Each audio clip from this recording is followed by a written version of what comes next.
Hi, I'm Case Lowe, co-host of the Open the Voice Gate podcast. The one question I'm constantly asked when it comes to Dragon Gate is, how do I get into the promotion? Well, stop asking and start listening to the Open the Voice Gate podcast, released every Wednesday on the Voices of Wrestling podcasting network. For exclusive news and show reviews, look no further than the leader in Dragon Gate coverage, Open the Voice Gate.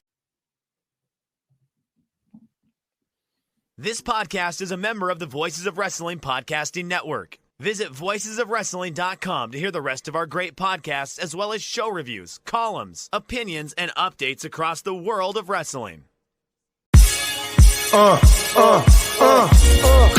starting to get thick, it's the click, so I hope you watch your A-game. A-man, no rain from the track when we unite and spit. This is an A-game, better bring your A-game. Competition starting to get thick, it's the click, so I hope you watch your A-game. A-man, no rain from the track. Hey now, it's the Mike and JD show, and I am your host, Mike Gilbert, and I'm currently going solo on that ass, but it's still the same.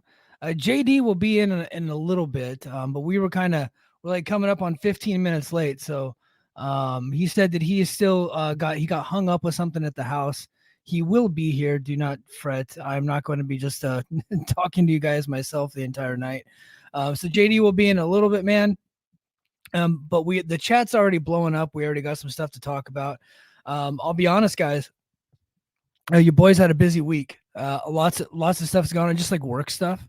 And I'll be honest, it's not that I forgot that I had a show today, but I typically do a pretty good job of like preparing show notes and doing some research, scouring the articles and see what's going on with the news of the week. And I throughout the week, I'll actually, like, if I see a cool story or something that I think would be interesting to talk about, I'll bookmark it, I'll label it, and then I'll put it in some show notes and stuff like that. But I've just been like super busy this week. A lot has happened. Nothing like crazy serious, but just like work type stuff. So I didn't get to any of that. So if you guys in the chat want to just pop off and throw some topics my way, that is okay. I do have a few topics that I thought that you guys would be interested in. And we'll get started on that in a little bit. But what I want to do first is I want to go to our boy, Triple H hater #1. He actually has now surpassed JD Oliva as the top Triple H hater in all of YouTube. Which is actually like pretty significant, because I thought JD was the biggest Triple H hater of all time. I've never met a bigger hater of Triple H than JD. And but Glassdoor Gamer, sir, you have now surpassed JD as the #1 Triple H hater in all of YouTube. And I'm going to go ahead and get to your $5 super chat. JD is actually here. He's just getting his equipment set up, so he'll be in a second. Triple H HBK using bargain basement and old stories, and Phil's bracelet creative was trash. The whole Vince is gone. Goodwill won't last. I cannot. So if you guys are not Patreon subscribers, I really recommend that you go check out the Patreon. Go to patreon.com/the Mike and JD show, because I put out a scathing review of SummerSlam 2024. Because as you guys know, and I talked about it here last week, I think I've talked about it every week. The thing that I was actually looking forward to on that show was CM Punk versus Drew McIntyre. And I actually watched it live in the middle of the day on a Saturday. I could have been at the beach, but instead I was at home watching this fucking thing. And it comes up, and I'm watching the match, and the whole thing is actually, it starts off with some heat, so it was actually good, like heated in the beginning, but then they just pivot to like Seth Rollins dancing, and they're talking about his shiny blouse, and he's just being ridiculous. He's taking all the attention away from the match, from the blood feud that we've all been talking about forever. And then they just start focusing on this stupid bracelet. CM Punk had a cheap bracelet made with his wife and his dog's name on it, and Drew McIntyre had stolen it, pulls it out during the middle of the match, and then that's what the match becomes about. It becomes a fight over a bracelet. And I was just like, these guys hate each other. This is supposed to be a blood feud. CM Punk should want to kill this guy, but instead he's focused on the bracelet. The whole thing was garbage. Poor CM Punk was gassed out in 5 minutes.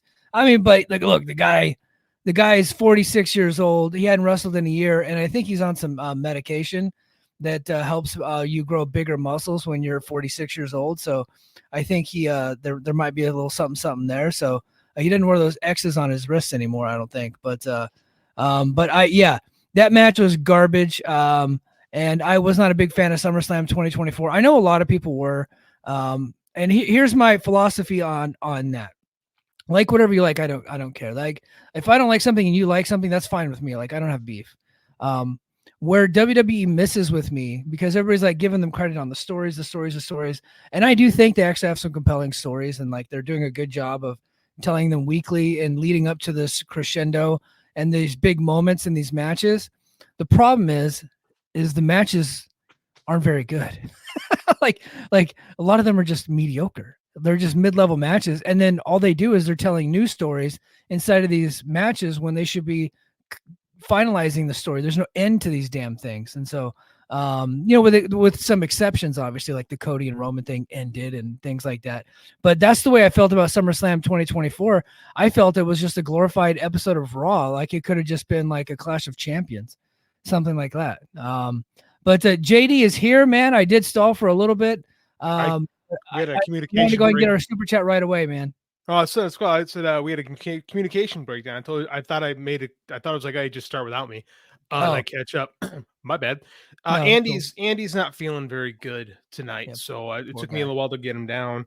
His stomach's all messed up. And before bed, he's like, "Dad, can we play chess?" And I'm like, "Sure." I taught him how to play chess over the weekend, and he's got for an 8-year-old, he's grasping it pretty well. And the little fucker beat me tonight, so legitimately beat me, and I'm really pissed about it, to be quite honest. Is he grounded now, like for beating Dad? No, he's actually getting praised for it. I'm actually really proud of him, but at the same time, I'm infuriated. Sorry, I didn't have time to set up tonight, so I'm all discombobulated. So yeah, he's in trouble. I got to get better. So I downloaded the chess app on my phone, and I'm learning strategies now because I can't have an 8-year-old beat me. Like this is ridiculous. So yeah, so we're talking about stories, huh, in wrestling. Well, so that was kind of one of the big things earlier in the week. It's the whole tribalism between WWE and AEW. The AEW doesn't tell stories when they do. Now you could say the stories aren't very good, and I think some of them just aren't. I think some of them aren't very good. I think some of them are very good. I think what I like about AEW versus WWE is that when AEW does do a story and they do it well, and like I said, not all the time, it's always going to lead to a pretty damn good match. If it's a blood feud, you're going to see blood. If two guys hate each other, they're going to go in the match and it's hating each other. And I just was so disappointed in that CM Punk Drew McIntyre match. I'm just like, what the hell, man?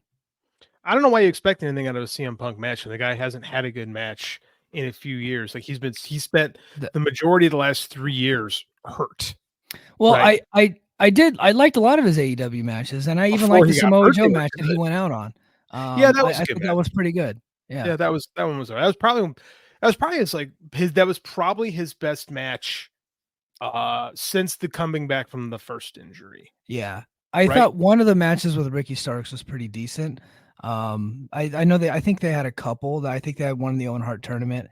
And it was like one of them was like pretty basic, and then I thought they had another one. I might be misremembering. Guys, it was a year ago, but I think I remember liking one of his Ricky Starks matches. But yeah, the comeback from Brawl Out was not a great run, but I did think that he, like, in the ring anyway, I thought he ended it well with the Samoa Joe match. Yeah, the Joe match was a lot of fun. We didn't know the time that things were going where they were. I don't know, but he's been hurt again. So I mean, like, I don't think you can. I think you got to kind of give him a little bit of a pass. I just think his best days are behind him, and he's a personality at this point. Mm-hmm. And like, I don't know, which means he's in the right place. To be honest with you. I think at this point, like, had he stuck with AEW, probably wouldn't have been able to keep up with the pace that they have.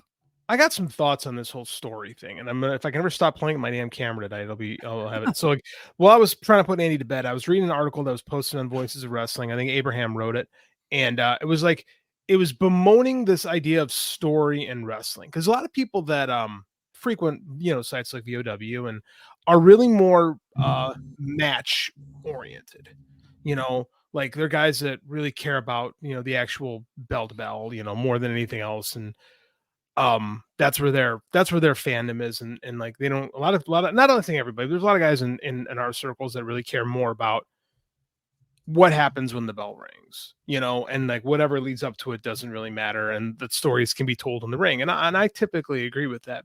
But I think the things have gotten tribal to the point where we can't even really discuss what a story in wrestling is. And I harp on this a lot because like, it's not that WWE tells stories. It's not that AEW doesn't tell stories. That's stupid. Anyone who says that is 12 and is a tribalist. Yeah. If you're over the age of 12 and you're spending your time like on Dave's Twitter page or anybody's Twitter page talking shit about, why AEW should go out of business and why they suck, and you're a worthless bottom dweller. And if you're an AEW fan doing the same, you're the same thing. Like, grow the fuck up. But the reality is, like, the idea of storylines in wrestling are now getting a bad mark from people that are typically on our side of the fence, which is silly because, like, did this now, but at the same time, here's why. Did the CM Punk Drew McIntyre match need this bracelet? In my opinion, it did not. But but I do have to say, much to my chagrin, it got over. It's like so, but things get over, and that doesn't mean I like it. But in the audience, it really did play pretty well. Let's talk about that. Let's talk about getting over right now. This is something that we have and I was just listening to Chris Zellner and Rob Naylor, and I forget who else have a really interesting new feed on their Between the Sheets pod feed. That's Center Stage Memories, I think. It's really focusing on WCW 1989. So right. So like our gimmick, they're just doing it very well and probably making some good money. Yeah, making money and doing it. Shit that we like to talk about. They're actually doing it. Okay. Yeah, but Chris kind of beat us to the punch on like a whole talking about wrestling history thing. So I ain't gonna fault him on that. Well, and he's very good at what he does, by the way. He's great at what he does. So anyways, they're talking about NWA 1989, and that is a legendary year for that company as terms of storytelling and in-ring action. Like, so let's look at this. 1989 WCW NWA.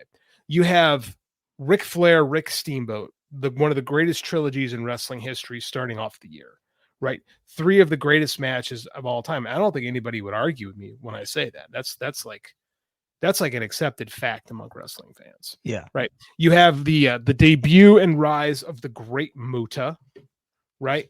Legendary Keiji Muto, finding his perfect gimmick that he used for the rest of his career. WWE Hall of Famer, if that suits you. And you've also got Terry Funk coming out of retirement, right? And having this epic feud with Ric Flair that kind of redefines who Terry Funk is for the 1990s, middle-aged and crazy. And it's these awesome matches. Micah drew like shit. Yeah. 1989 NWA drew terribly. WWF 1989 drew fantastic. It was on top there. You're on 1 year into the Hulk Hogan, Randy Savage run, right? Which you'd think all the juice had been squeezed out of that at this point. I'm sorry, my camera's really pissing me off tonight. And you added Zeus to the matter, right? And they sold a shit ton of pay-per-views with SummerSlam that year. They did a ton of they sold out I think it was it was Meadowlands. That's what the show is. So WWF 1989 is doing great numbers. The NWA is the better television show. The ratings are actually pretty good by the end of the year, but they aren't drawing. They aren't drawing people. Now let's ask why. Is it that Terry Funk is not a draw? Is it that Ric Flair is not a draw? Is it that Rick Steamboat is not a draw? Right? No. These guys had proven themselves time and again, but people weren't going to the shows. Why? Why aren't people going to the shows? And this is the truth. This is the thing that wrestling people don't want to talk about is booking. And this is Rob Naylor. This is a great quote. So I'm paraphrasing him. We give booking too much credit. We give booking and week-to-week storylines too much credit and too much blame for what's going on in a wrestling company. The reality is when you're hot, you're hot. Mm-hmm. You could do no wrong when your company is hot. Let me tell you about a little company called WWF 1999. That promotion fucking sucked. Go back and watch the Raws from 1999. They're absolutely awful. 98's got some decent stuff in it. 1999 Raw is absolutely terrible. But man, were they drawing. Why? Company was hot. Company was hot. They had stars. They had stars. Like legit mega stars, Well, that's the point. They were also very cool. Like WWF 1999 was very that's cool. Now this is what I'm talking about. Yeah. The perception. Yeah. Perception is more important than anything.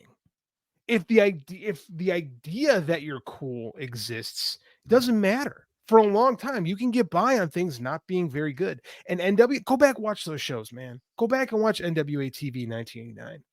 Tell me it's not good. Oh, it's amazing. Yeah. But here's the problem. NWA 1980, early part of 88, 87, not good. Mm-hmm. They burned a lot of crowds. The end of Dusty's run as Booker was not good. Too many bullshit finishes. So funny you bring that up. You know what I literally just watched? And I have no idea why. So I would say Tuesday night. I think it was Tuesday night.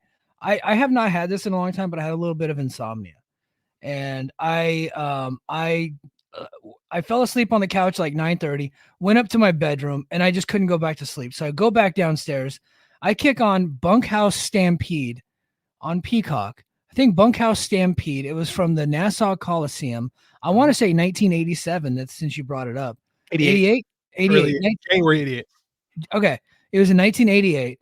And the co-main event of that was Ric Flair versus Road Warrior Hawk. And I loved the match. Guess what happened in the match? I'm guessing the Horseman interfered. Yeah, it was just DQ. Yeah, DQ. Like he was hitting Hawk with everything. He hit hit him in the head with chairs. All this. Ric Flair hit him with the chair and got DQ'd. And then of course they went to the Bunkhouse Stampede match, which was just like I think it was just like a 6-man cage match or something like that. But it's a battle royal. It's a battle royal in a cage. Yeah, battle royal where you had to go over the top or through the door. That's what it was. Yeah. So that was not a good show. But it doesn't mean I didn't enjoy watching some of it and seeing like, Barry Windham defend the Western States Heritage Championship and all that. Like I'd like seeing the old characters, but yeah, it was not a good show. I believe the Bunkhouse was a pay-per-view. And that's why we have the Royal Rumble, because the USA ran the Royal Rumble for free at the same time. And they printed the wrong time on the tickets. It's a legendary disaster of a show. Yeah.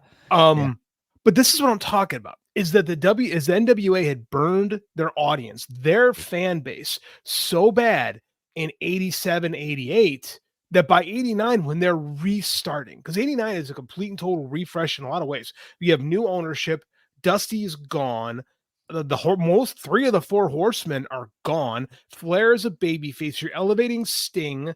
You burned him with Luger. Luger was super hot in 89. They didn't put him over Flair. So you got to refigure out what you're doing, Luger. And the year starts bad, but by the end of it, it's hot. Like as far as being a good person. Now they did well for the Bash. Bash sold 15,000 tickets, excuse me. Yeah.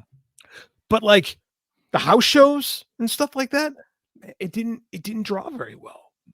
It didn't draw. And this is what I'm going back to, is when people talk about, well, this isn't working because it's not drawing. A lot of times, momentum is a real thing in wrestling. It takes time for something to catch on, right? And I don't particularly care for WWE products. I don't. I've made my bones about that very clear in the show. But they've been really hot for the last 2 years. So it's going to take time for them to cool off. If the show starts to suck, which, some people think it already does, but it's going to take time for people to fall out of the habit. WWF in 2000 was much better than WWF in 1999. But, they don't start to cool until 2003. 2002-ish, they start to cool. 2003, they're getting pretty cool. They're getting pretty cold. And it happens. That's the reality, is when the Titanic starts moving, it takes a lot to turn that ship around. And consequently, when a product gets cold, it stays that way. NWA didn't get hot again until 1996. Yeah. And before Hall and Nash come in, they start turning around the house show business with Flair and Savage. But it takes time. It takes, look at some of those Nitros, man. They're doing them in small venues because the product wasn't super hot. It took a while. Where's the first Nitro at? The mall in America, actually. Minneapolis. Yeah, and they just had just chairs sitting there on the floor of the mall, and most people that were there were for free. They were just going up the escalators and sitting around the balcony. That's pay to watch that. So, but it looked cool. It looked cool, and in fact, I've been advocating. There is an independent promotion that actually runs that place. I've been advocating for. I've been like a big advocate of TNA to run a show there, because I think that's like the perfect thing for them to do, to kind of get people talking. But man, we got the chat blowing up. I did solicit stuff from the chat because like I said, I didn't really have a good format. I just had a really busy week. Let's see. Dream Ultra Crazy, my man. Says, yeah, AEW has some problems and WBD downfall doesn't help. However, WWE has bigger problems coming down the pipeline with the investigation. That investigation's not going away. I think it's going to pick up steam in December is what it's looking like. Okay, so I think the WBD problems are overblown as far as AEW is concerned, because what AEW is going to get from WBD theoretically is a pebble in the bucket. Yeah. Like it's very, very small. It's very, very small compared to the problems that WBD has. And people are like, oh, this is terrible. And I'm like, and I've said this on this show many times. Go look at the history of Warner. Just look at the history of Warner. There's a history. Someone's like, they're gonna be merged again soon. It's like, yeah, that's just what happens with this company. They always get merged. They always get merged. Yeah, we're actually gonna do a full segment on that. I actually got some notes on that. I'll hold my. I actually pulled up a tweet that with some info. Let's see. Baby Huey in the chat. He goes, "You need to fill in." You know what? You're welcome on the show anytime, brother. You're our homie for life. You should just come on the show. You just want to come on the show next week. This is just me inviting you on. Just come on. We'll just have you as the guest next week. Let's just do that. Let's do that. That's a great idea. Yeah, I'd love to have Huey. Okay, now he's asking probably the most important question of the night, and I think that all of our watchers and our listeners are really going to be interested in this. Where's Brandon Ayuk going? And brother, man, if I knew the answer to that question, I wouldn't have been agonizing on social media and having one YouTube clip after another of different NFL pundits telling me different things. At one point, he was going to the Browns and he was going to the Patriots, and then the Washington Commanders, and then now it looks like it might be the Steelers. I think at the end of this thing, he's staying put in San Francisco. That would be my thinking on it. I think ultimately this is a lot of posturing from all the sides. All right, now to what you guys really care about. What's the deal with Pac? He won the title shot. Yeah, he did win a title shot. So did Darby Allin. I think Claudio also has a title shot for different titles. They have so many titles, it's hard to keep track of who's got a shot at what. It doesn't look like he's getting any shot at an All In coming up. So he'll probably be in the gauntlet where he might win another title shot to a different title. I don't know what's going on with the guy, man. This happens in wrestling. Like, you remember that year that I forget who it was that won World War III and didn't I think it was Nash or Giant, I forget who. Someone wins the title shot, never gets it, never. Yeah. This happens in wrestling. Like sometimes like you have a storyline and it closes. It's a hole. I'm not gonna tell you it's not a hole. They need to address it at some point, but no, it happens. Yeah. There's a big SG, so soft ground wrestling in Uganda. There's a big scam today. I didn't read the article. I know I took the opportunity to bury Corey Brennan without reading first because how could I not? He puts his foot in his mouth all the time. Yeah. Well, so I think what happened is that they that a local teenage fan in the States ran a GoFundMe campaign for them. And the money didn't get there in timely fashion or something like that. So the promoter was like burying the kid. And I guess maybe the funds weren't getting to where they need to go and all that stuff. And so that was the whole thing. It was a really long story. And I started to read it and then I got pulled into a meeting and I never got to finish it. So yeah, it turns out that promoter in Uganda is pretty shady. I'm shocked to hear that there's a shady wrestling promoter out there. Shocked. I'll read the article probably tomorrow. We had back to school prep stuff today, so I was kind of busy. Hey, can you skip? Rich put something up in the chat that I think needs to be addressed immediately. Where? Voices of Wrestling. That was me. It says Rich. Rich. Rich literally put it in the chat. Like maybe where's it at? I'm way at the top. Well, scroll down. This is very important. Rich wants to know I was way at the top. Sue Williams is in the chat. I'm like way behind. This is like important, man. Rich wants to know my Portillo's order, and that's actually what I had for dinner tonight. So I think that's very important that I address. Okay, can you pull it up because I'm not seeing it? I don't know how to do that. I never do this. So. You just hit the plus sign. I just learned something. I've never done it. You always do it. You don't let me do anything. Rich Voices Wrestling wants to know my Portillo's order. I had Portillo's today in Sycamore, Illinois. I have celiac disease, Rich, so I can't eat most of what's on the menu. So I get the chopped salad with no pasta and a large fry because That's just what you do. You balance out a salad with some big ass fries. That was important, Mike. That had to be taken care of immediately. Chicago thing. Yeah, Now you have we to don't take have it off. Portillo's in Hawaii, I don't think. You probably will. They keep opening these places. John Muse texted me yesterday. They're getting the Portillo's in Detroit. Yeah. Like that's big. This is a Chicago thing that's becoming a big thing. Go ahead, Mike. I'm sorry, I derailed the show again. Yeah, no. You're absolutely fine. I don't know where I was at, so Just keep reading. yeah. My bad, guys. My bad. All right. Also, so King of the North here for JD for his quote tweet on that Irish dickheads tweet about the Uganda wrestling thing. Yeah, we just covered that one. I can't help it. That like Irish Dangor, he's such a smug little prick. Irish Dangor, that's the greatest. Thank you. He's a putz. Yeah, that's so funny. So you guys have got putting some comments in there that I'm actually going to cover here in a minute. So I just want to give a shout out to everybody in the chat. Thank you. So let's get to the first topic that I had in mind. So it looks like the Lucha Brothers. I think we talked about this a couple weeks ago, but I think Sean Rossap had another story. I think where he just kind of confirmed something that Lucha Blog had already said. I don't know. I don't know what the full story is, but basically that they're on their way out of WWE, and in fact they may have already started talking. And it looks like somebody just put it in the chat. There's a lot of chats going on. I'm trying to keep up with everybody, but it looks like Fenix just pulled out of some indie dates. Oh yeah, yeah. And he actually went ahead, and the Lucha Brothers have already started trademarking some of their IP and things like that, and some new IP. So it looks like the Lucha Bros more than likely are WWE bound. This is good for wrestling. Yeah, like they've been in AEW for 5 years. I would like to have seen some singles runs from those two, like especially Penta. But it is what it is, man. This is what makes wrestling healthy. And remember, AEW was getting all the free agents about 2-3 years ago. And now WWE is going to start getting all of them, and it's just going to open up opportunities for more people to get in spots. Like everyone assumes everybody's going to go to WWE. Well, then you get a bottleneck, and then people are unhappy. Like this is how a healthy ecosystem should be. It's time to leave the territory. Yeah. So and like WWE will bring these guys in, and I think Triple H, very much was boasting about this. It's like we bring people in, but it means we also have to get rid of people. So you probably bring the Lucha Brothers in, and then that's going to have a trickle-down effect. He brings the Lucha Brothers in, and then they're going to release some people probably from NXT and even the main roster to kind of open up spots. So, and what that does is it trickles down to not only to maybe to AEW, maybe AEW gets some of that runoff, maybe for Ring of Honor or TNA, obviously. The thing just cycles through. That's just the way pro wrestling is. Healthy. Yeah, I have no problem with them going to WWE.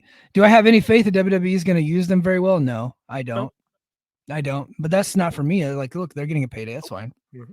I'm gonna miss seeing them do their shtick. Everybody likes Phoenix more than Penta. I like Penta more than Phoenix. Pentagon was my favorite wrestler for a while. Me too. I was a big Lucha Underground guy. That doesn't mean I don't like Phoenix. I just find Pentagon more interesting. I do think that in AEW at times he relied way too heavily on the shtick. I think you only get 1 or 2 Seto Miyatos per match for me, and then I'm done with it. Now you got to just start kicking ass. So I think maybe he's probably going to do it even more now that he's going to WWE. Oh, they're going to eat it up. Those fans they love chanting stuff, and Penta gets to be kind of lazy doing the matches there. It's for where they are in their careers at this point. It's a good fit. I'm okay with it. Yeah, it's definitely a good fit. I'm completely fine with it. Now the next guy that looks like that he might be on his way over there. I need to actually pull up the tweet because I think PW Insider had a report on this. Hold on, let me go to my bookmarks. I actually bookmarked a few.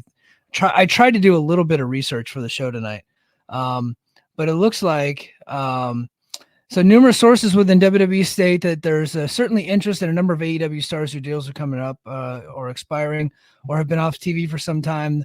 Those stars include one of the men is named Ricky Starks. Looks like WWE is really interested in Ricky Starks, which makes sense because he's like a Cody guy.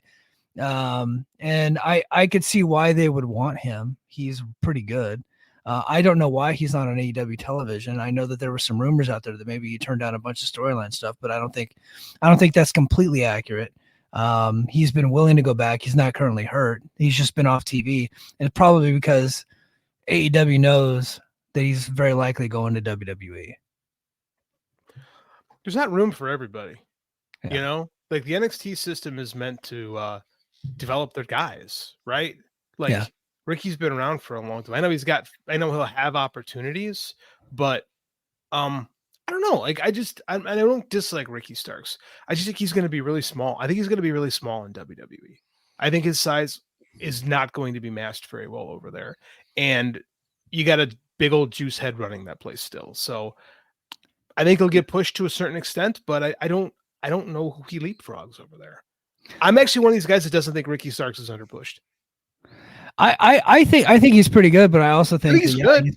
I like everybody's like, well, they should have done more with him. I'm like, okay, well, who would you have put him above?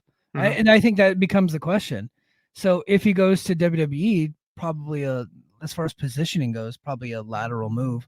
Unless they put him in NXT, then you saw what happened to Ethan Page, probably just make him the world champion right away, which would be fine. I mean, that's they're great. Trying to load up, and they're trying to load that show up for CW. So as well, they should. They have to do something big on CW because CW is the shit right now. So they have to make a splash. I mean, they cannot rely on, well, we're on network now because CW is barely a network at the moment. So they have to load it up. But at the same time, like Ethan Page, yeah, okay, he's doing great in NXT, but I mean, like, that's his ceiling. Yes. But I think if you bring in a guy like Ethan Page, I think what they're doing with him is like exactly what I don't know that I would have made him the champion, but what they're doing with him, bring him to NXT, working with a young talent, I think that's the perfect spot for him, honestly. I agree. Like I don't think he has a main roster future. If he does, it's going to be very short-lived, which he's going to be one of those veterans that's never really gotten over, that might get a little bit over in NXT because it's like fake over, because a lot of their fans, it's like the same people, they'll support anybody. And then when they get to the main roster, like, oh shit, okay, this guy really isn't what we thought he was. And then he'll be gone. If I were him, I would not fight to get to the main roster. I'd be like, no, I kind of like it here. Oh no, he'll fight for it because I think he has unrealistic expectations of himself, to be honest with you. But whatever. It's okay to be confident, by the way. For sure. Oh, 100%. He should say that. He should be thinking he should be the world champion. Ethan Page should be plotting how he main events WrestleMania. It's not on him to be realistic. It's on him to shoot for the stars. It's not the rest of us to go, no. Yeah. The other guy, his name keeps getting tossed around, but last I checked, I think Ibu, and I think I did something earlier on the Patreon, Ibu is saying that Daniel Garcia is very likely staying with AEW now. That's what it's looking like. And I think Dave Meltzer had also agreed with that. But his name was being tossed around again by PW Insider this week as somebody that WWE would be interested in. And I know that they'll like the dance, but other than the dance, he doesn't really do anything that they would like. So I don't know how he would even fit in that company. I kind of agree with you. I wonder sometimes, like, and I like Daniel Garcia. Me too. But he doesn't strike me as someone there that would, that they would be. I think he's good, but I don't know. I don't see him as somebody they would put a lot into. You know, I feel like he would get stuck in NXT and and he's way better than Brian Pillman, but I mean, like, I don't see them pushing him. You know, he's, like I said, small. I think his size gets exacerbated on the WWE roster. Whereas I think in AEW, him being smaller, and they did seem like they're ready to do something with him, but they weren't they did a really good. I was there. Chicago's great. It's a great angle.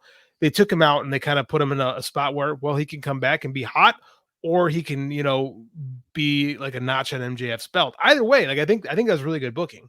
Like either way, it works just fine. So I think he's better staying. I think he's better staying in AEW. I think so, because I think that it's very clear the way that they've been booking him lately. I know there for a while they were kind of cold. I don't know if they were cold on him, but they weren't really doing much. But it seemed like it had picked up quite a bit, and maybe it picked up because they're trying to be like, hey, no, we really want you to stay, so let's push you, and then let's get you heated up with MJF in order to entice him to stay. And it looks like, right. and good, and good for him for at least playing his cards, knowing his value. And try to get something from the other side to maybe bump your price up. This is what's so great about having 2-3, I guess, viable companies in wrestling. Like, This is excellent. Guys are getting paid more. Like, it drives the market up. I don't see why anybody wants either of these companies to go out of business. Oh, because you're an idiot. That's why. Yeah. You're part of a culture war and you just want to win at all costs. But look at what would happen if you won, right? Dude, there's no one in the AEW locker, in the WWE locker room that wants AEW to go out of business. No, they love the fact that AEW, and vice versa. Nobody in the AEW locker room wants WWE to go out of business, because if their contract comes up, they need somebody to negotiate with to make sure that they have more money. It's why in the NFL, they don't want certain football teams to just not be there anymore. They don't want to shrink the league. They want to make it bigger, and they want the TV money to go up for everybody. That way there's more piece of the pie. That's just how it goes. Couple more topics, and then I'm really going to get back to the chat because you guys are on fire tonight, and I see you guys in there. So thank you for being here. I greatly appreciate it. So I actually might go ahead and pull this tweet up. It's from this guy's like a hardcore Republican, but I think he's kind of funny. His name's Sagar. I listened to his podcast. So this is a Sagar. Oh, what the hell? Not that one. This one. Okay, here we go. This is from Sagar. So cable TV is in such shit shape that CNN parent company WBD just wrote off $9.1 billion in value as linear TV operations continue to go belly up. And then he pulled the story here, and it says they posted nearly $10 billion in quarterly loss, mostly due to a write-down of the value of its cable networks. A stunning acknowledgement of how television industry has deteriorated since the blockbuster deal that created the conglomerate 2 years ago. The $9.1 billion non-cash impairment comes as the cable networks of Warner Bros. Discovery, including CNN, TNT, and TBS, have been hammered by cord-cutting, declining ratings, and a weak advertising market.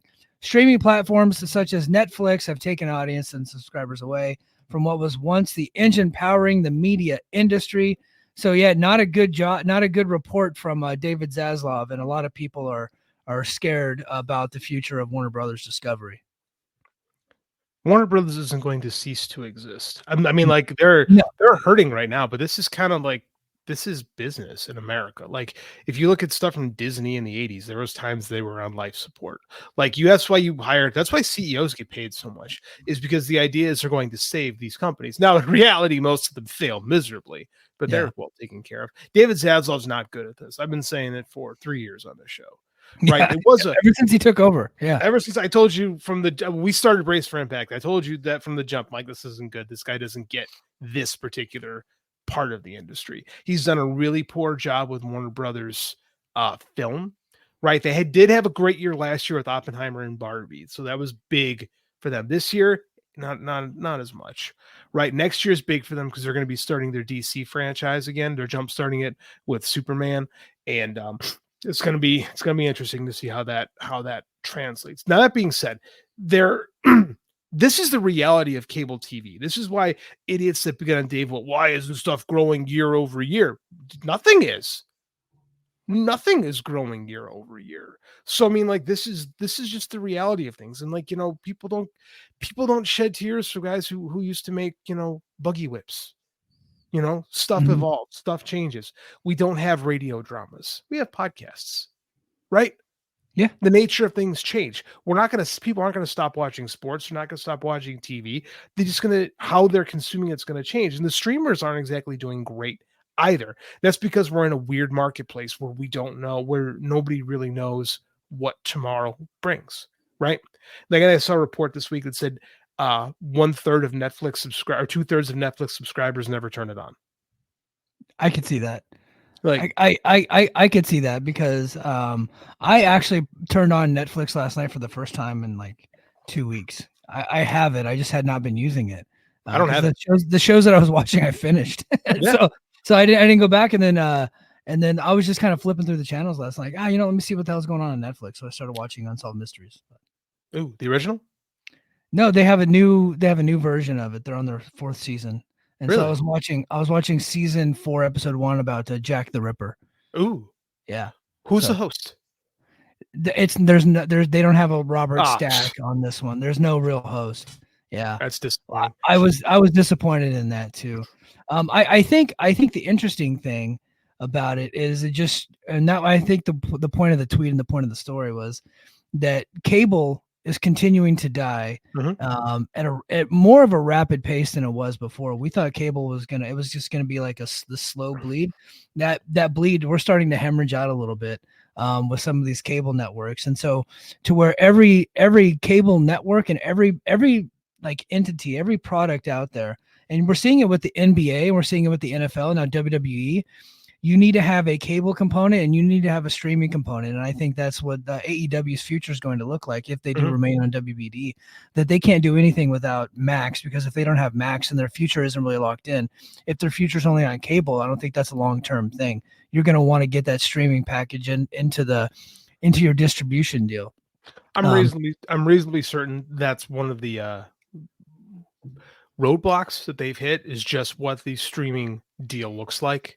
Yeah. And again, a lot of these problems people don't know. Like Netflix is really going to uncharted territory with WWE Raw weekly, right? Like this is still new for what Netflix was. If you'd have told me in 2003 when I was getting DVDs in the mail that Netflix would be the host of Raw, I would just be like, how is this? How? Like, what is how does that work?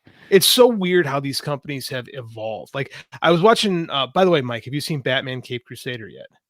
No, not yet, but I will. That is so. I'm taking next week off of work, so I have some shows that I'm looking forward to. The wife and I finished it tonight. It's excellent. Okay, it's absolutely excellent. But that show was developed for Max. Yeah, and then Zaslav did the Zaslav thing where he cut it, and then Prime went, "We'll take that." And people are watching it. But again, like this, we talked about last week in the show. There's like production companies used to make money by making a show and selling it to a network. We've kind of cut that process out, right? So these platforms are making shows and they're not selling them. They're selling them direct to subscribers, right? So you've lost a big middle component here, right? Why do you think the NBA and the NFL are making so much money? Because they're producing content and selling it. Mm-hmm. Right. That's where these streamers are losing stuff. So Zaslav actually did have a decent idea, but the problem is he has a hard time executing anything. Yeah. So, and I guess what the big question of the segment that we need to get into is, I mean, how much longer are they going to keep this guy around? I've been saying this for a year. I don't see how he survives the month, to be honest with you. I really don't. Like you look at what the stock is doing, the investors cannot be happy with his performance. He sucks. Yeah, he sucks. I'm with you. I don't think he survives the month.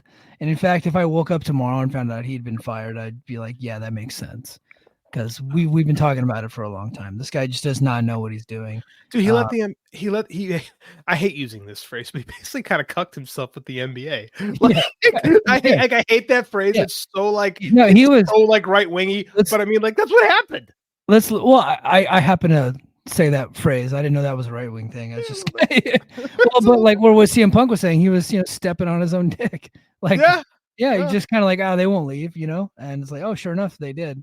I don't know why I don't know how he thought he had the upper hand in this stuff. We're talking about the NBA here. Like it's one of the most. I'm amazed he's still here after blowing that. To be honest with you, because this lawsuit that they're gonna have, who knows? Charles Barkley's like, I'm gonna be on TNT forever. It's like, are you sure? Like the NBA doesn't agree with you on this one, my man. Yeah. Like, well, he'll go to golf if they lose NBA. He just likes TNT. He'll probably just start doing golf. For real. Put him on Dynamite, I guess. It'd be fine. It'd be entertaining. Yeah, that would be fun. It would be fun, actually. I don't know, man. I don't see him lasting the month. I mean, he probably will, but I don't see how. You know, we'll see. I don't see how. All right, chat. I promised I would get to you guys. I want to pull this guy up.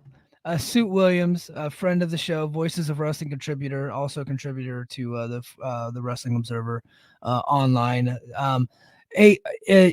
Guys on Twitter, if you are mad at Suit because he doesn't like the thing that you like, eat shit.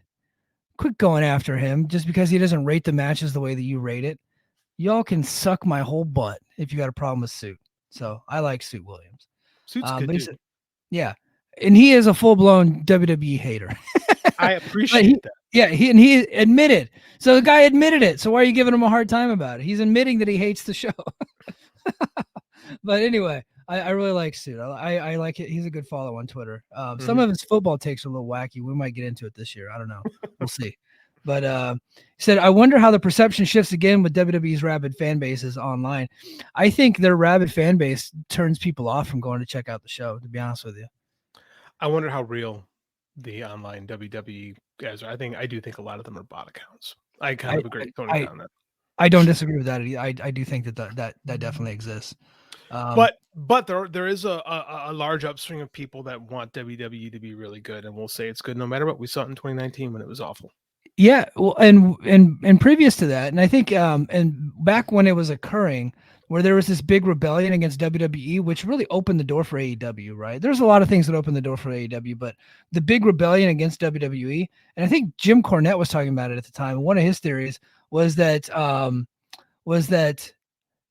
WWE, the leadership there had made themselves heels. And so for 20 years they were the heels on television. And so the fans were not really wanting to support them. And I think there was something to that. Now Triple H and Shawn Michaels have put themselves in a babyface position and where they're the raw guys. And now all the fans are like getting behind them and supporting them as if they're like political activists or something like that. All right. Jan says, why does Tony keep signing people who don't move the needle? He signed Monet and Okada. They haven't moved ratings. Meanwhile, WWE has plucked Punks and Rhodes. Well, WWE hasn't, hit a home run with everybody. I think Rhodes was obviously a home run signing. Punk hasn't really moved the needle for them, I wouldn't say. I hate the phrase "move the needle." It is the lowest hanging fruit phrase. I hear it in work sometimes. Like, what moves the needle? What moves the needle? Like, nothing fucking moves the needle. Like, this is the reality. Perception is more important than anything. Yeah. WWE is a company. Like you said, Punk doesn't he doesn't move anything anywhere else. Like, they were hot no matter what. They were hot before Punk came back. Yeah. Like Cody Rhodes, on the other hand, wasn't like he did good stuff with AEW, but he wasn't the player that he was in WWE. Yeah, I think Cody Rhodes really shifted the audience. I agree with that. I think he came over, and I really think he helped change the perception of the WWE. And then they ended up getting completely behind him. And he's been a really great babyface. Well, okay, Jan, because Jan's really smart. So I want to know what Jan thinks that Kazuchika Okada, a guy who spent the majority of his career in Japan, how is he supposed to move the needle with an American audience? How are a million people supposed to who don't know who Kazuchika Okada is? How are they supposed to come to him? I think you're validating her question. Why did Tony Khan sign the guy? Because he's good. Because you don't sign people to move. That's the answer. This is the flaw in the question. Well, they don't move the needle. Well, dipshit, nobody moves the fucking needle. When Cody Rhodes was just signed because it was a good pickup to have, and it was a nice one to stick it. They didn't think he was going to become what he became. I'll maintain it. They didn't think he was going to become this. Again, nobody but Cody Rhodes, I think, thought he was going to become this. Kudos to him for taking advantage of this. Like Mercedes Moné, let's be honest, the majority of her fans are WWE diehards. And she has done good work there. You don't sign people to quote unquote move the needle because the needle don't move. You dumbass. We just talked about how cable TV is dying. WWE's doing great ratings right now with Raw. What is it compared to what it was 4 or 5 years ago? Not a lot. Yeah. There's only like a handful of people that actually are significant draws. Like if you put them on the show, they're going to sell more tickets. They're going to sell more merch, more pay-per-views and stuff like that. There's very few. Everybody now is attracted to a brand. They're going for the overall experience right now, right? Yes. And so AEW's brand is cold. Mm-hmm. And I know that some people don't want to admit that, but because they're going to point to All In coming up in the UK. But if you look at All In this year versus All In last year, there's a significant drop off, right? So AEW as a whole is cold. They are. Mm-hmm. That's just it. And unless they sign John Cena, right? It's not going to turn around like that. It's going to take time. It's going to take time to turn things around. They got to continue to have sustained, superior performance. That's what they need. That's what gets things turned around. And then WWE might have to have more shows like SummerSlam that I didn't think were very, very good. Let's see. Let's be honest though. 2 years ago, the idea that WWE was starting to get really hot, right? That first Triple H show. Yeah. They had 44,000 people there. That's how many people are all in right now. That's how many tickets they have sold. So is there less? Yes. Should Tony Khan have tried to do this in 1 week, 2 years in a row? No, I don't think so. Because look at WWE. They weren't running the Silverdome 2 years in a row. No. They didn't try to do that shit in 1988 when they were still a hot company. Like I think a big indicator for kind of where they're at now is if you take a look at the year by year decline at Arthur Ashe Stadium. Too. I agree. I think the Arthur Ashe Stadium, like being set up for like 4,000, is real.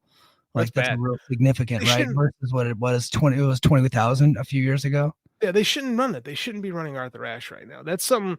That's like NWA 1989 stuff. That's like when they ran the Clash of Champions at the Superdome and sold like 3,000 tickets or something like that. Like I think that Tony gets so stuck into his traditions that doesn't really follow what. I mean, I think that the residency's been good, right?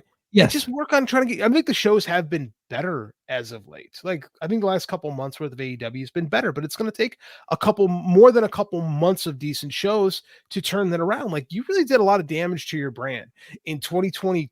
Was it 2021? Yeah, Brawl Out in 2021. We're going on almost 3 years. Yeah, 2022. Excuse me, 2022. Well, We're going on 2 years of really a damaged property, right? Well, and then WWE has partnered up with the Kremlin for a misinformation campaign that's been plugging away for a few years, helping to change the perception. I'm being facetious, but I do think that there's a perception war going on online. Twitter isn't real life too. Yeah, that's true. Right. I think because we live on Twitter and guys like us put way too much value into what Twitter conversation is. Like you could take a temperature on there, but I mean, like it isn't the end all be all. I think AEW's biggest problem isn't like your Gareth 495s on Twitter. Your biggest problem is that there's not enough people that know what's going on in that company, just regular old wrestling fans. Yeah. Right. And it's hard to beat the machine. Like, are they cold? Yeah, but they're still the second most successful wrestling promotion in the last 30 years. Right? Yeah, absolutely. They're just in a kind of a weird cold period. But they're also the only. We'll see how they come out of it. We'll see how they come out of it, and then however they come out of it, we'll study what happened. That's how this stuff works. Oh, I agree with you. I think too, like they're also find me another secondary sports league that's as successful. Like the NBA, the WNBA, excuse me, took 30 years, 25 years to get popular, like legitimately. The UFL with Dwayne behind it, they no one gives a crap about that. Minor league baseball, you go just for something to do. It's just like, I don't know what people expect. Yeah. Everything Pro Wrestling says, Bound for Glory to Detroit. Yes. Let me get to that because our buddy Muse is pretty excited about this because he's been to a lot of the bigger shows, but he's never been to a Bound for Glory. So let me get this up on the screen here, and I want to shout out our buddy Io, who is a big supporter of the show, who's in the chat tonight. Mm-hmm. So we got October 26th, Detroit, Michigan, at the Wayne State University Fieldhouse, which is like I think a 3,000 seat venue. So they might try to do something there. They might try to put some people in that place. But I think we were all expecting it to be in the UK. I certainly was. That was a rumor going around for a little while, and I did hear from a BQ a few weeks ago, and he said that he didn't say that it was not going to happen in the UK, but he said the answer that he got back was that plans change, and so apparently they just couldn't get the deal done. Good news for everybody that's a TNA fan. Jeff Hardy will be able to be at Bound for Glory this year. So there you go. So they're going to be at the Wayne State Fieldhouse. Looks like a pretty nice venue. And John Muse will be in the audience telling us how it all is. So thank you everything for Pro Wrestling for bringing that up. I think, and I'm going to end on some TNA stuff. I was actually going to start with that while JD was out, but I had to address our super chat. All right, let's go through these rapid fire. Sean Tragedy says, shout out to Ibu of Wrestle Purists. Give him love. Yeah, I got to say, my man Ibu, a friend of the show, been on the show before. One of our first guests that we've ever had on the show. He's actually been dropping some legit sourced scoops online, and it's been getting picked up by all the aggregators. So he's been doing an excellent job over there, and I think people are giving him shit because he's the one guy on Twitter that liked that CM Punk and Drew McIntyre match. People give Ibu shit because he's not with a big outlet.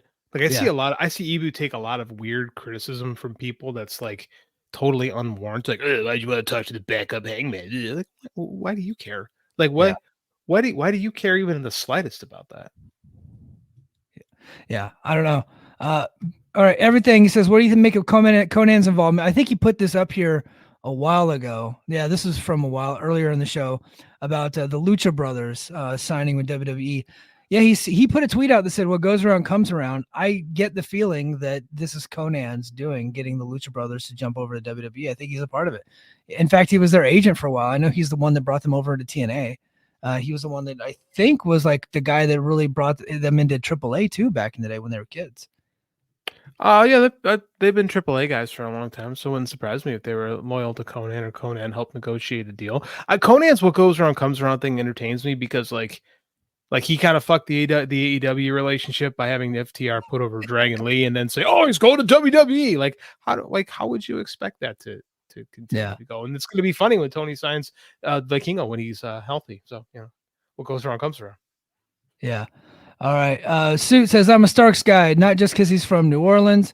And everything says, hit the like on the stream. Yeah, hit the like button. Make sure you're a subscriber. Throw down a comment. And also head over to patreon.com/the Mike and JD Show, where I will be back this weekend for another edition of Brace for Impact. Lots of stuff to talk about. There.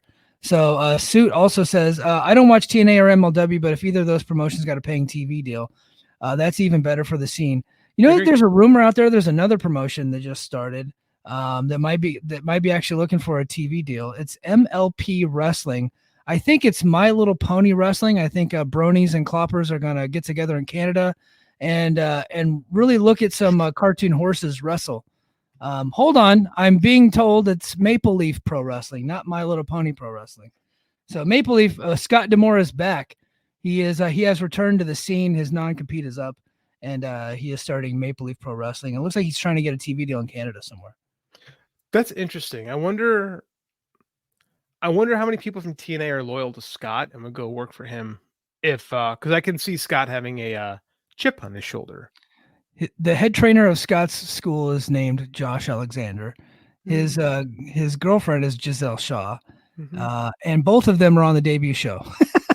So I think there's some people, and I think Jake something is also, who was trained by Scott D'Amore. I think I saw his name that was going to be on there, and he also is for the first show. They're booking the Maharaja, that guy. So he's going to be on there too. So we'll see. All right. The amount of doom and gloom from AEW fans over the Lucha Brothers stuff was embarrassing. Yeah, they're getting older and are injury prone. This is just the business. Yeah, a lot of people are like on the AEW side, well, they're not that good anyway. You see that? Well, it's either they're not that good anyway, or oh my god, it's the end. How did Tony let these guys go? Guys, this is wrestling. This is what has to happen. Yeah, Tony fumbled the Lucha Brothers, who were fixtures in primetime television for 5 years, held multiple titles, and was the co-main event of probably one of the great tag team matches I've ever seen against the Young Bucks inside of a steel cage. Right. So what didn't they do? Like what I can't figure out what stone has been left unturned with the Lucha Brothers in this promotion. Like, again, you didn't get like singles runs with them, but who would you bench? Like, I think that's ridiculous. Good for Lucha Bros for getting paid more. Yeah, good for them. Nonzo, Tactical Playmaker, says Batman Cape Crusader was a good show. Finished in 2 nights. Zaslav, a complete moron for selling to Prime. Yeah. He's right. It's so good. It's the best Batman. It's probably my favorite interpretation of Batman since The Dark Knight. Yeah. Let's see. I'm trying to get here. Keep It Wilson says business is never turned around immediately or with one decision. It takes prolonged effort. Like I said, sustained superior performance. Good tweet. It doesn't turn around overnight. Good comment. Yeah, Transferring Heat says Punk segments have drawn very well in WWE. Be interesting to see what Punk's drawing power will be on the NXT show in October in Chicago. Well, there's a reason why they booked the Rosemont Horizon, and they're going to be top of the billing. It's because he's going to do very well. Yeah, and I get the feeling he won't be the only main roster star there. They're going to load it up, which is good. They have to make this work. The CW deal is questionable at the moment, just because of the status of the CW. Right? It's interesting. Yeah. Oh man, I'm really trying to get to all your comments. You guys are wild tonight. You guys are wild. Here's a question. Thank you. We got a question. Mike and JD Show. Do you think Wardlow will also follow Ricky Starks to WWE? I certainly hope he will. Sure. Because I had high hopes for that guy, and I just don't think that AEW really sees it in him. And I think that WWE, he's like perfect for what they do. So I just hope for his sake that he does go. I think he's like Batista light, and I think they'll just like him. I really do. He's like 35. It's not like they didn't know he was around. Like, Yeah. I don't know, man. I don't see Wardlow the same way a lot of other people do. Like, I know we got kind of over with the power bomb thing, but I mean, they got 5 younger Wardlows in NXT right now who are cheaper and just probably more charismatic. Like, I don't know. I mean, like, sure, bring Wardlow over. I think that guy definitely gets swallowed up in that sea of sharks. He's not that good. Yeah, man.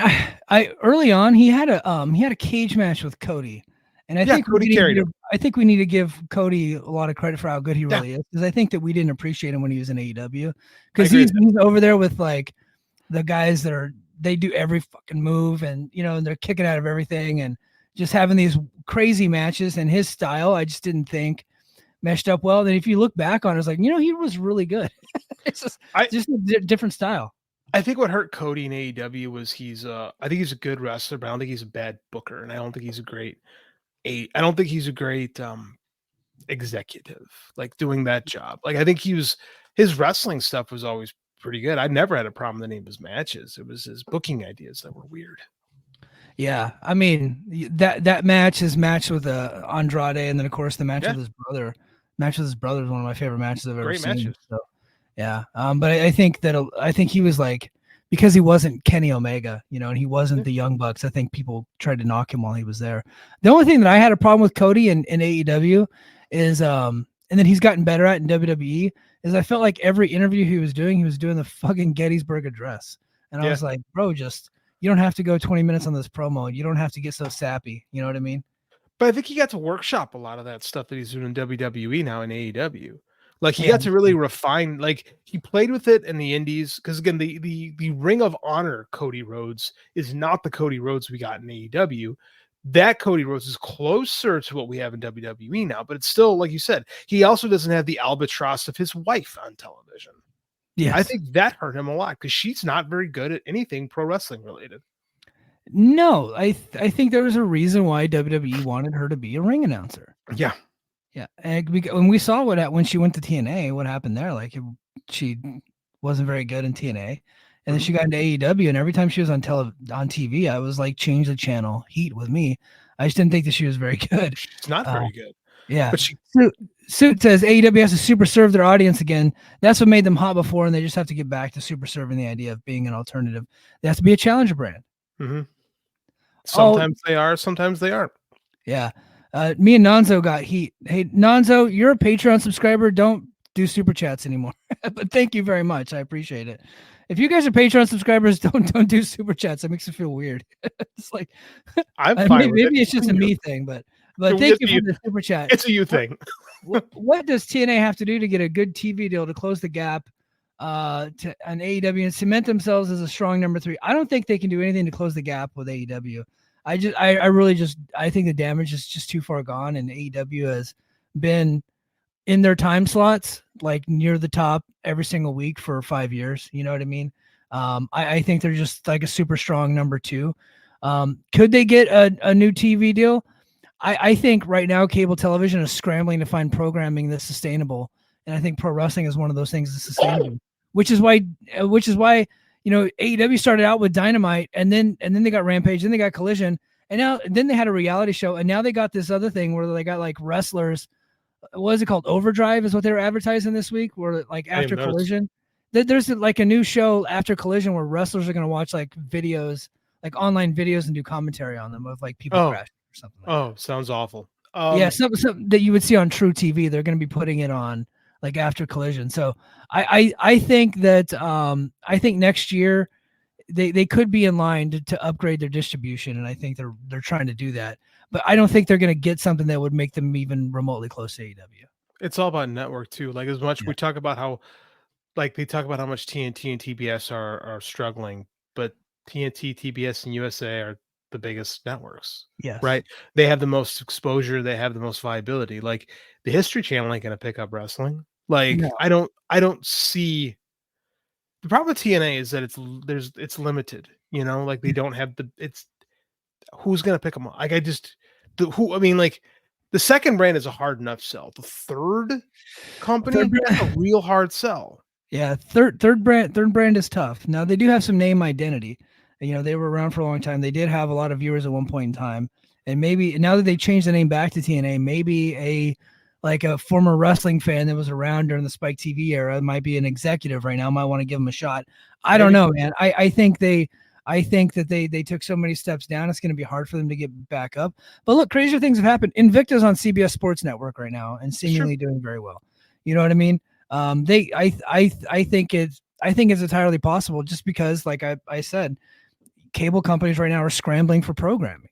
They really are. And I think wrestling is sustainable programming that could do pretty well. And TNA, every network that they've ever been on, they've always been right at the top of that network. That's true. For 20 years. So I think that they have that going for them. The production has gotten a little bit better. And I think that if they go to, like they do what they said, we'll go into a studio, I think they could do something. But right now, I keep saying they should go to a studio, but their live events have done really well the last couple of months since June. Since June, their live event business has really picked up, where their Tampa tapings right now look really damn good. Like, every seat is full, the lighting is really good, and they got a hot crowd. So they got some momentum going on right now, and I hope they're able to carry it. TNA is doing a very good job servicing their fan base right now. Yeah. They're probably the second best in the country at that right now, servicing their fans, making their fans happy. Problem is it's just a smaller base. It's a subsect of a subsect. That's what hurts TNA. Yeah, absolutely. Keep It Wolfson says, I think things about Cody that AEW fans hated are the things that WWE fans like about him. The jingoism, the dramatic stories, and the canned promos. Yeah, I mean, he's kind of, yeah.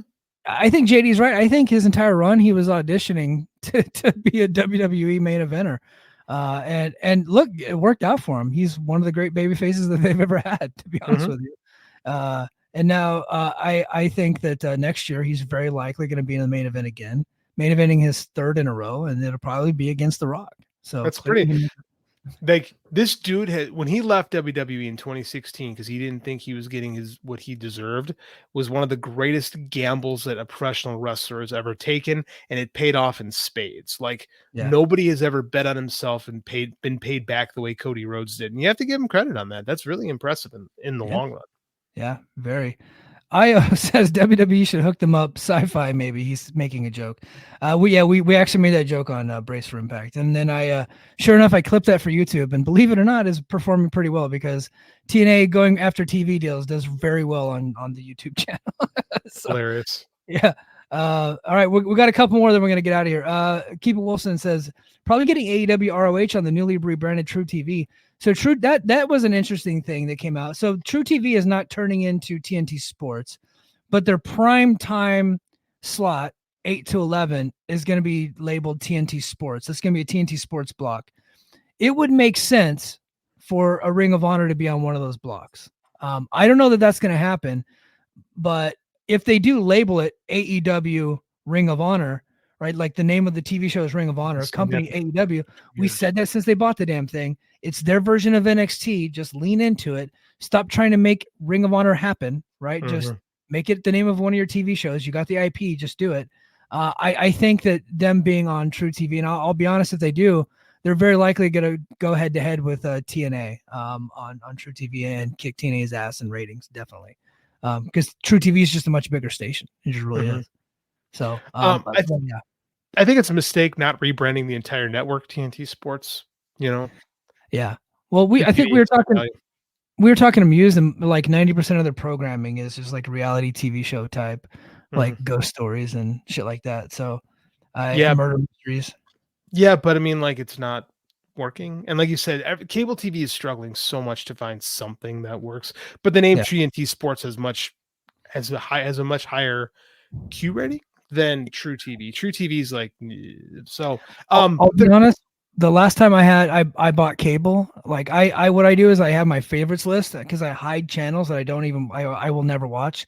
True TV is one of those channels. I just like I'm never gonna watch that. I'm never gonna watch MTV. It's just I just not going to do it. So I hide it. I got rid of cable 10 years ago. So I don't know. MTV is still a thing. I was telling Andy what MTV was the other day, and he was like, a channel of just music videos. Yeah, it was awesome. Yeah, it was great. And then he Mhm. was just like, huh. Like, it boggled his mind. And like the TV shows that they had, like Beavis and Butthead, were like they Were watched great. music videos. Yeah, Mhm. it was great stuff. All right, couple more, and we're out. John Mew says AEW got away from fan service perception a long time ago. One of the things that has caused them the problem. Yeah, He's right. Yeah, Sue Gotta Williams chase. says, They listened to Eric Bischoff and chase those casuals. yeah. Suit says the way Tony talked about it, Ring of Honor, shows that it's at least in the conversation. Yep. Seems like there's some smoke to the fire. All right, and lastly, Nico says, would AEW brand benefit from cutting down on the product? It feels like expanding to 5 hours of weekly TV emphasize the flaws in their booking, and the demand just isn't there. I think there's some truth to that. However, they're going to be offered so much more money to have those hours of television. They got to go with it. I think Tony Khan needs to give up the book on those smaller shows, those BNC shows, because he's clearly overextended.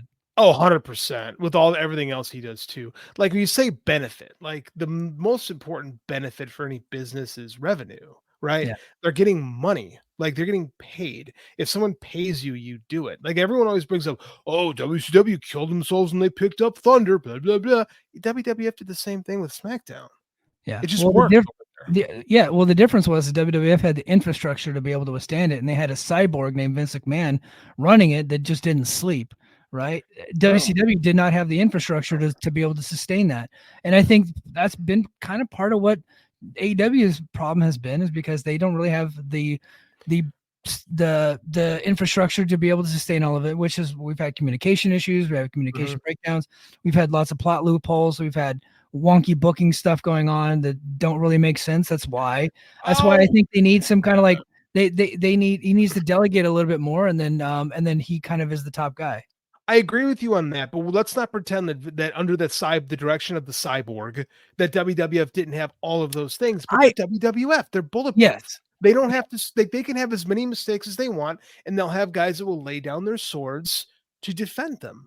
So, like, none of this stuff matters. The only thing that matters is your perception. It's all that matters. Well, I agree with you that life isn't fair. But AEW has to be able to play they have to be able to play the hand that they're dealt. And the hand that they're dealt, they don't get to make the mistakes that WWE gets to make because they're the underdog. They have to be better. And we and us as snobby wrestling fans require them to be better. Mm-hmm. We have a higher standard for what they're about to do if we're going to be giving them more of our time. That is just the nature of the beast. If you're the secondary promotion, you have to be better than good. You have to be extraordinarily better than good if you want to get the audience to come your way and stick around. And that's just the problem that they have, and that's just the way it is. Nope, I agree with that. I think that you've gotten 2 some odd years of, and again, I do think it's been better as of late, but last year's terrible. Like last year's AEW shows were not very good, and it just did every week. It did a little bit more to just damage. And now here we are, you're trying to rebuild, and they do have to carry themselves as a higher end product. And sometimes it feels like they're going in that direction, and other times it doesn't. Like I wish, and again, the big problem is there's so many people in that room that are cast-offs from Vince. RD Evans. JD. Man. I have the greatest idea for RD Evans. Yeah. Okay. What he should do for AEW this year for their Thanksgiving special. Okay. I hate you. He should get with Tony Khan. But hey, Tony, on Thanksgiving this year, we should do a throwback show where we're going to go back to the territory days. We'll call it IPWF, right? And everybody will come in and they'll play 80s type characters and do 80s type matches and 80s type skits, and then we'll throw all the storylines away and every wrestler will be playing a different character. What do you think of that, sir? RD Evans is everything I hate about professional wrestling. Like him and Jimmy Jacobs and the bullshit that they booked made me just hate covering TNA or Impact on that show. Like again, I just why would they hire that guy? He should go work for Scott in the new Maple Leaf promotion. Just get him away from like real wrestling. There's everything he does is just such garbage. Yeah. So if you guys are wondering why I made that joke, that was based off of something that we had in our chat today. But RD Evans was the mastermind behind IPWF. He has left TNA and now he's in AEW. And I'm like, thank God that we're no longer going to see the Impact Provincial Wrestling, whatever, the throwback throwdown anymore in TNA, because every single year I would have to come on the air and I would just rip that thing to shreds, people have blocked me over that, how much I hated that, and I'm fine with it. Cause they, there are those out there. Every company has them. They will just watch whatever you put out there and then defend it. But I felt like that was indefensible. That was really bad. You know what's funny is TNA got rid of Jimmy Jacobs and they got rid of RD Evans, and all they've managed to do is sell more tickets. They got rid of Scott D'Amore too. And Scott D'Amore, those guys around. Yeah. Yep. And they got rid of David Sahadi as their program director, right? And and now all of a sudden, like they're in Tampa, Florida. They're not selling 5,000 tickets. They probably got, like 950 in a small venue, but it looks really good. And like the crowd's lively. It's wild. They're out of Skyway Studios, man. Yeah. Yeah. But hey guys, man, chat, you guys really carried us tonight. I really thank you guys. I know I didn't get to everybody's comments. I really tried. But I was, had a really busy week and really tough week. So I didn't have the best format. So you guys really carried the show. So I greatly appreciate you. Thank you so much. And please, if you want to support the show and you want to become a premium subscriber, head to patreon.com/The Mike and JD Show. I'll talk to JD after we go off the air about seeing if we can coordinate an overtime deal. I don't think we're getting to it tonight because I don't have any plans. But we'll try to get to something this weekend if at all possible. And then of course I'm off of work next week, so I might crank out some more stuff for the Patreon.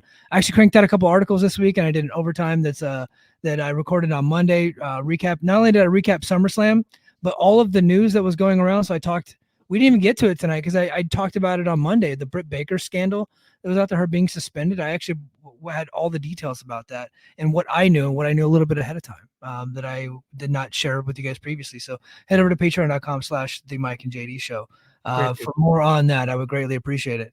We had good jokes too when we talked about that we couldn't talk about at the time. Bummer. Yes. More on that later. Thanks again, guys. I greatly appreciate you. And until next time, mahalo.